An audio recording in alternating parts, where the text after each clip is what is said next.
আমার বাচ্চারা আমার কথাই কষ্ট পেলেন? বলুন, জোরে জোরে বলুন, কষ্ট পেলেন? আমার একটা কথা শুধু উত্তর চাই।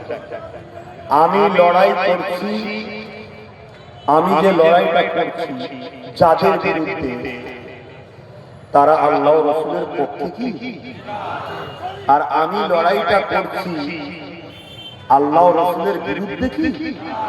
তাহলে আপনি আমার উপর রাগ করতে তো পারেন না। মুসলমান হলে আপনি তো মুসলমান হলে আমার উপর রাগ করতে পারেন না। মুসলিম সুরা যদি মুনাফিক হন আলাদা কথা, কোন মুসলমান তো আমার উপর রাগ করতে পারে না। কথা তো ঠিকই। আমরা সবাই মিলে লড়াই করে একে জিতালাম। এ আজকে স্বভাব ধর্ম নিয়ে খেয়াল রাখছে আর আমার ধর্মকে মিটাতে চাইছে, তাহলে এই গাদ্দার না গাদ্দার না?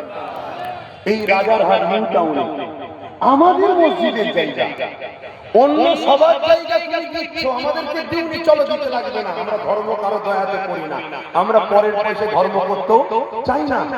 আমাদের মসজিদের জায়গা জোর করে দখল করে হিরে হিরে তুলে দিচ্ছে রাজ্য সরকার। খবর পেয়েছেন না পারেন? তাহলে এই সরকারটা মসজিদের পক্ষে না বিরুদ্ধে?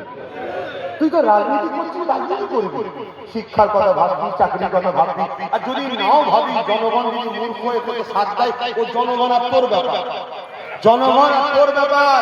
আমি ধর্মগুরু এসে তোর বিষয়ে কথা বলতে যাব না, কিন্তু তুই যখন আমার মসজিদে হাত দিবি, মাদ্রাসায় হাত দিবি, আমি মসজিদের লোক, তোর রাজনীতিতে হাত দেবো না দেবো না?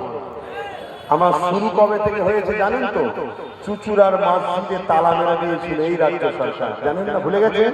সেই দিন থেকে আমার রাজনীতিতে হাত দেওয়া শুরু হয়েছে। মনে পড়ছে? ওরে সর্বনাশ, তোর হাতে ক্ষমতা আছে বলে চুচুড়ার মসজিদে তালা মেরে দিলি, মাদ্রাসা তালা মেরে দিলি। আমি সেখানে গিয়ে আন্দোলন করেছি।